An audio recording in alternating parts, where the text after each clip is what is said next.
Hi guys, ப்ரீவியஸாக நம்ம வந்து டே 1 கிராஃபிக் டிசைன் வீடியோ பார்த்தோம். இன்றைக்கி என்ன பார்க்க போகிறோம்னா டே 2 கிராஃபிக் டிசைன் டியூட்டோரியல் வீடியோ பார்க்க போகிறோம். கிராஃபிக் டிசைனில் அடோப் இல்லஸ்ட்ரேட்டர் இருக்குது, ஃபோட்டோஷாப் இருக்குது, இன்டிசைன் இருக்குது, எல்லாமே நம்ம ப்ரீவியஸாக பார்த்தோம். ஒரு ஸ்மால் ரீகேப் மாதிரி பண்ணோன்னா இல்லஸ்ட்ரேட்டரில் வந்துட்டு வெக்டார் ஃபார்மேட்டில் இருக்கும், ஃபோட்டோஷாப்பில் வந்துட்டு இமேஜ் ஃபார்மேட்டில் இருக்கும். வெக்டாருக்கும் இமேஜுக்கும் என்ன டிஃப்ரென்ஸ்னால், வெக்டார் வந்து நீங்கள் எவ்வளோ தான் ஜூம் இன் பண்ணாலும் பிக்சலேட் ஆகாது. பிக்சலேட்னா மல்டிபிள் டாட்ஸ், கலர்ஃபுல் டாட்டாக தெரியும். அதுக்கு பேர் தான் பிக்சலேட்ன்ற மாதிரி சொல்லுவோம். எவ்வளோ தான் நீங்கள் ஜூம் பண்ணாலும் பிக்சலேட் ஆகாது. இமேஜ் வந்துட்டு எவ்வளோ தான் ஹை குவாலிட்டி இமேஜ் இருந்தாலும் பிக்சலேட் ஆகும், மல்டிபிள் டாட்ஸாக தெரியும். நீங்கள் எவ்வளோ தான் ஒரு 4K இமேஜ் எடுத்து அதை ப்ராசஸ் பண்ணாலும் பிக்சலேட்டாக தெரியும். இப்போ லோகோ க்ரியேட் பண்ணுறோம், போஸ்டர் க்ரியேட் பண்ணுறோம். இப்போ லோகோவை பற்றி பார்த்தோன்னா, லோகோ க்ரியேட் பண்ணுறது அடோப் இல்லஸ்ட்ரேட்டரில் தான் நம்ம பண்ண முடியும். ஃபோட்டோஷாப்பில் அதுக்காக பண்ண முடியாதுன்னு கேட்டிங்கன்னா, ஃபோட்டோஷாப்பில் பண்ணலாம். பென் டூல், ஷேப் டூல் எல்லாமே வச்சு பண்ணலாம், லோகோ க்ரியேஷன் பண்ணலாம். பண்ணால் என்ன நமக்கு ஃபால்ட் வரும்னா, ஒரு எக்ஸாம்பிளுக்கு ஒரு ரெக்டாங்கிள் நீங்கள் வந்து இல்லஸ்ட்ரேட்டரில் வைக்கிறீங்க, அது வந்து SVG ஃபார்மேட்டில் இருக்கும், அதாவது வெக்டார் ஃபார்மேட்.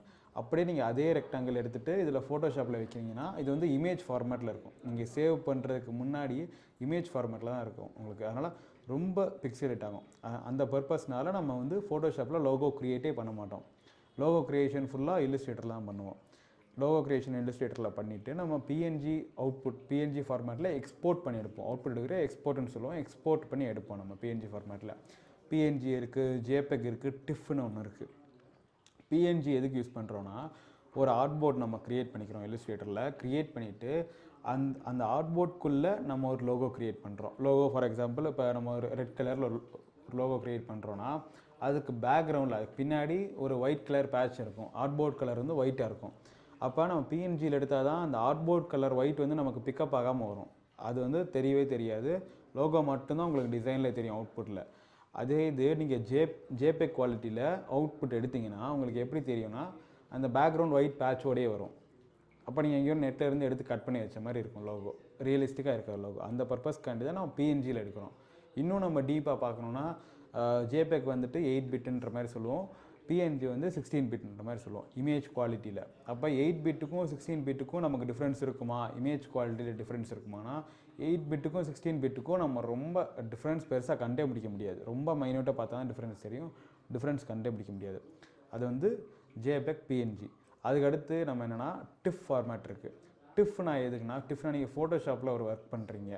ஃபோட்டோஷாப்பில் நீங்கள் ஒர்க் பண்ணிவிட்டு அது வந்து இமேஜ் ஃபார்மேட்டில் தான் இருக்கும், அது பிக்சலேட் ஆகும். அதே நம்ம ஒரு ஜேபெக்லேயோ பிஎன்ஜிலேயோ அவுட்புட் எடுத்து பார்க்குறோன்னா, ரொம்ப அதாவது உங்களுக்கு டைரெக்டாக தெரிகிற ஸ்க்ரீனில் தெரிகிறத விட நம்ம அவுட்புட் எடுக்கிறப்ப கொஞ்சம் குவாலிட்டி குறையும், குவாலிட்டி டிக்ரேட் ஆகும் நமக்கு. அப்படி குவாலிட்டி டிக்ரேட் ஆகிறப்ப நம்ம இன்னொருத்தவங்களுக்கு ஷேர் பண்ணுறப்ப அது தெளிவாக தெரியும், சரி லோ குவாலிட்டியாக இருக்குன்றப்ப. அதை அவாய்ட் பண்ணுறதுக்கு தான் நம்ம என்ன பண்ணுறோன்னா, டிஃப் ஃபார்மேட்டில் வந்து சேவ் பண்ணிக்கலாம், எக்ஸ்போர்ட் பண்ணிக்கலாம். டிஃப் ஃபார்மேட்டில் நம்ம வந்து சேவ் பண்ணி எடுக்கிறப்ப நீங்கள் உங்கள் மொபைல் ஃபோன்ஸ்லேயோ இல்லைனா லேப்டாப்பில் பார்க்குறப்பையோ, இப்போ ஒரு சில மொபைல் ஃபோன்ஸில் டேரெக்டாக நம்ம டிஃப் ஃபார்மேட் வியூ பண்ண முடியாது. ரொம்ப ஒரு மாடர்ன் ஃபோன்ஸில் பார்க்க முடியும், ஒரு சில மொபைல்ஸில் பார்க்க முடியாது. ஆனால் மேக்ஸிமம் எல்லா சிஸ்டம்லேயும் .tiffனை போட்டு ஒரு ஃபைல் இருக்குன்னா அதை வியூ பண்ணலாம். வியூ பண்ணலாம் 2 ஆப்ஷனில் வியூ பண்ணலாம். இமேஜ் வியூவரில் நம்ம அவுட்புட்டை மட்டும் பார்க்கலாம், ரைட் கிளிக் கொடுத்து ஓப்பன் பண்ணி அவுட்புட்டை மட்டும் பார்க்கலாம். இல்லைனா நம்ம அந்த ஃபோட்டோஷாப் ஃபைலே பார்க்கலாம்.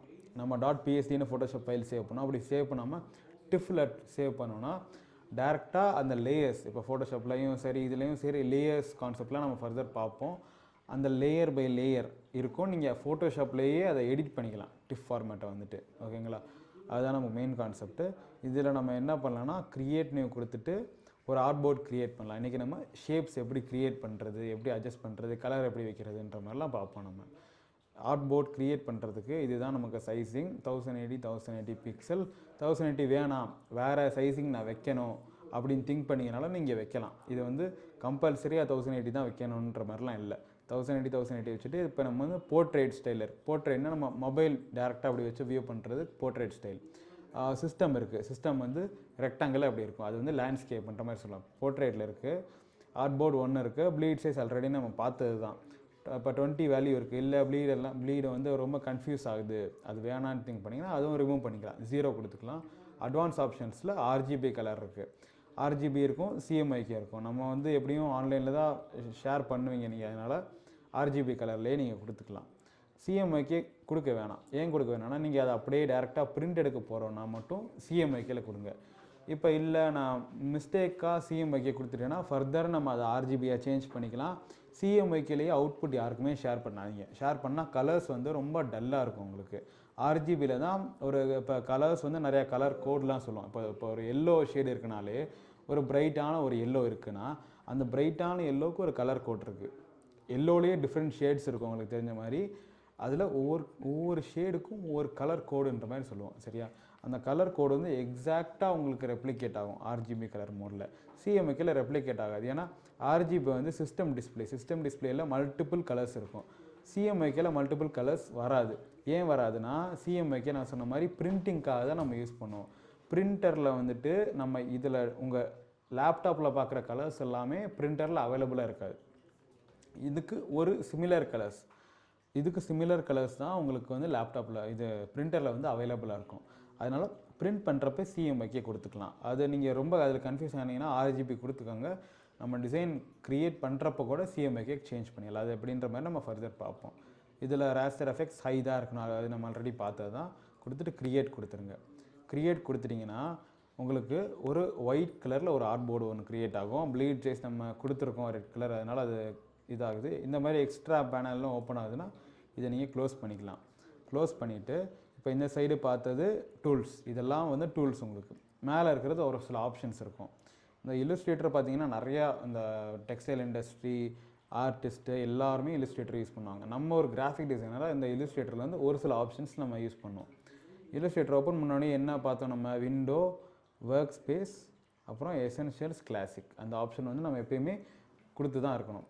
எதுக்கு கொடுக்குறோன்னா அப்படி கொடுத்தா தான் ஒரு சில ஆப்ஷன்ஸ்லாம் நமக்கு டிஸ்பிளே ஆகும். மெயினான ஆப்ஷன்ஸ்லாம் நமக்கு டிஸ்பிளே ஆகும். அதனால் window, work space, essentials, classic. உங்களுக்கு இதில் மேலே இந்த ஸ்ட்ரோக்கு இந்த டாக்குமெண்ட் செட்டப் இது காட்டல, அதுக்கப்புறம் இந்த சைடு வந்தோன்னா இந்த லேயர்ஸ்லாம் நம்ம காட்டல அப்படின்னா கூட நம்ம அந்த ஆப்ஷன் கொடுத்து அதை ஷோ பண்ண வச்சுக்கலாம்.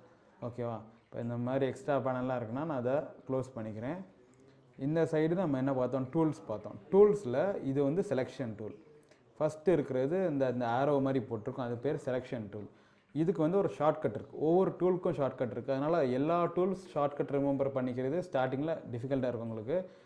ஒரு சில டூல்ஸ் எது தேவைப்படும், எது ஃப்ரீக்வெண்ட்டாக யூஸ் பண்ணுவோமோ அதுக்கு மட்டும் நீங்கள் வந்துட்டு ஷார்ட்கட் ரிமெம்பர் பண்ணிக்கலாம். இது வந்து செலெக்ஷன் டூல். இது எதுக்கு யூஸ் பண்ணுவோன்னா, ஒரு ஷேப் இருக்குது, ஒரு டிசைன் இருக்குது, அதை மூவ் பண்ணணுன்னா இந்த செலெக்ஷன் டூல் யூஸ் பண்ணிக்கலாம்.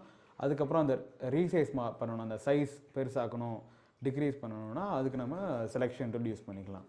செலெக்ஷன் டூல் இருக்குது. இப்போ இந்த செக்ஷனில் நம்ம என்ன பார்க்க போகிறோம்னா ஷேப் எப்படி க்ரியேட் பண்ணுறதுன்ற மாதிரி பார்க்க போகிறோம். இதில் இங்கே உங்களுக்கு தெரியும் ஒரு ரெக்டாங்கிள் மாதிரி இருக்குது. ஒரு சில ஷேப்ஸ் கீழே பாட்டம் ரைட் கார்னரில் ஒரு டாட் மாதிரி இருக்கும். அந்த டாட் எதுக்கு இருக்குன்னா அது கீழே மல்டிபிள் டூல்ஸ் இருக்குன்னு நமக்கு காட்டுறதுக்கு தான் இருக்குது. இதில் நீங்கள் ரைட் கிளிக் பண்ணிங்கன்னா ரெக்டாங்கிள் டூல் இருக்குது, ரவுண்டட் ரெக்டாங்கிள், எலிப்ஸ், நிறைய டூல்ஸ் இருக்குது. நம்ம வந்து flare tool as a graphic designer use பண்ண மாட்டோம். ஒரு ஸ்டார் டூல் வரைக்கும் நம்ம யூஸ் பண்ணுவோம். ஓகேவா?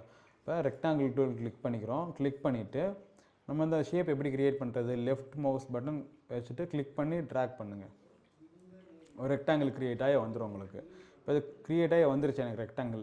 ஆனால் இப்போ ஒயிட்டாக தெரியுது, ஒரு லைன் மாதிரி தெரியுதுன்னா அதை நம்ம எப்படி அட்ஜஸ்ட் பண்ணுறதுனா க்ரியேட் பண்ணதுக்கப்புறமே நான் சொன்ன மாதிரி செலெக்ஷன் டூல் சொன்னேன் பார்த்தீங்களா? செலெக்ஷன் டூல் கிளிக் பண்ணிடுங்க. செலெக்ஷன் டூல் கிளிக் பண்ணிவிட்டு இப்போ நீங்கள் மூவ் பண்ணிக்கலாம் அந்த ஷேப்பை. இப்படி லெஃப்ட் கிளிக் பண்ணி மூவ் பண்ணிக்கலாம். ஓகேவா? இப்போ மேக்ஸிமம் அந்த ஒரு ஷேப் கொடுக்குறோன்னா அதுக்கு ஒயிட் கலர் ரொம்ப ஸ்டார்டிங் ஸ்டேஜில் கொடுக்க மாட்டோம். எதுக்கு கொடுக்க மாட்டோம்னா ஒரு கேப் இருக்கிற மாதிரி, ஒரு ஹாலோவாக இருக்கிற மாதிரி இருக்கும். ஏன்னா ஆர்ட்போர்ட் கலரும் ஒயிட்டு, ஷேப் கலரும் ஒயிட்னா நமக்கு தெளிவாக தெரியாது.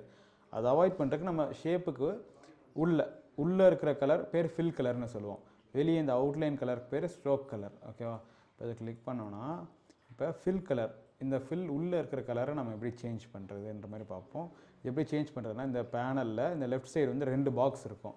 இதில் ஃபஸ்ட் பாக்ஸ் வந்து ஃபில் கலருக்கு இருக்கும். உங்களுக்கு டபுள் டேப் பண்ணிங்கன்னா அந்த கலர் பிக்கர்னு சொல்லுவோம். கலர் பிக்கர் வந்து ஓப்பன் ஆகும். இதுக்குள்ளே நம்ம ஒரு கலர் கொடுத்து ஓகே கொடுத்துட்டோன்னா நமக்கு அந்த ஒரு ஃபில் கலர் வந்துடும். ஓகே? இதுக்கப்புறம் நம்ம அவுட் சைட் கிளிக் பண்ணுறோன்னா நம்ம இந்த ஷேப்பை திருப்பி மூவ் பண்ண முடியாது. திருப்பி மூவ் பண்ணோன்னா அது ஒரு வாட்டி கிளிக் பண்ணி ட்ராக் பண்ணி தான் அப்படி மூவ் பண்ணணும். இதில் ஃபில் கலர் ரெட் இருக்குது, ஸ்ட்ரோக் கலர் பிளாக் கொடுத்துருக்கோம். ஆனால் ரொம்ப விசிபிலிட்டி இல்லை. ஏன்னா ஸ்ட்ரோக் வந்து ரொம்ப தின்னாக இருக்குது. அது எப்படி அட்ஜஸ்ட் பண்ணுறேன்னா 2 பேட்ச் இருக்குது நமக்கு இங்கே. 2 பேட்ச்சில் பேக் சைடு ஒரு பேட்ச் இருக்குது, டபுள் லைன் மாதிரி இருக்குது. அந்த டபுள் லைன் தான் ஸ்ட்ரோக் கலர். அதை நம்ம டேரெக்டாக கிளிக் பண்ணோன்னா, ஒரு வாட்டி கிளிக் பண்ணிங்கன்னா மேலே வந்துடும். அதுக்கப்புறம் டபுள் டேப் பண்ணிவிட்டு நம்ம அட்ஜஸ்ட் பண்ணிக்கலாம் கலர் வந்துட்டு. ஓகே, பிளாக் வேணாம், எனக்கு ப்ளூ வேணும். ப்ளூ ரெக்கமெண்ட் கிடையாது. ப்ளூ ரெக்கமெண்ட் கிடையாது. அதனால் ப்ளூ சும்மா ஒரு இதுக்கு ட்ரையலுக்கு கொடுத்து பார்க்கலாம். நம்ம ப்ளூ கொடுத்து ஓகே கொடுத்தா ஸ்ட்ரோக்கு வந்துருச்சு. இந்த மாதிரி தான் நம்ம ஒரு ஷேப் க்ரியேட் பண்ணணும். இப்போ ஷேப் க்ரியேட் பண்ணியிருக்கோம், டேரெக்டாக ஒரு ரெக்டாங்கிள் வந்திருக்கு. இப்போ எனக்கு ரெக்டாங்கிள் வேணாம், எனக்கு ஸ்கொயராக க்ரியேட் பண்ணணும்னா நான் ஒரு வாட்டி கிளிக் பண்ணிவிட்டு பேக் ஸ்பேஸ் கொடுத்தீங்கன்னா அந்த ஷேப் வந்து டிலீட் ஆயிரும். திருப்பி ரெக்டாங்கிள் போய்ட்டு ஷிஃப்ட் ஹோல்டு பண்ணிவிட்டு நீங்கள் ட்ராக் பண்ணிங்கன்னா எல்லா சைடும் ஈக்குவலாக ஒரு ஸ்கொயர் ஷேப் வரும். இதுதான் நமக்கு ரெக்டாங்கிள் க்ரியேட் பண்ணுறது, ஸ்கொயர் க்ரியேட் பண்ணுறது. ஓகேங்களா? இது வரைக்கும் உங்களுக்கு அண்டர்ஸ்டாண்ட் ஆகிருக்குன்னு நினைக்கிறேன். ஏதாச்சும் டவுட்ஸ் இருக்குது, இதில் ஃபர்தர் டவுட்ஸ் இருக்குது அப்படின்னா நீங்கள் வந்துட்டு கமெண்ட்ஸில் சொல்லலாம், இல்லைனா டிஎம் பண்ணலாம் இதில். ஓகேவா? நம்ம நெக்ஸ்ட் கிளாஸில் Day 3 வீடியோ பார்ப்போம்.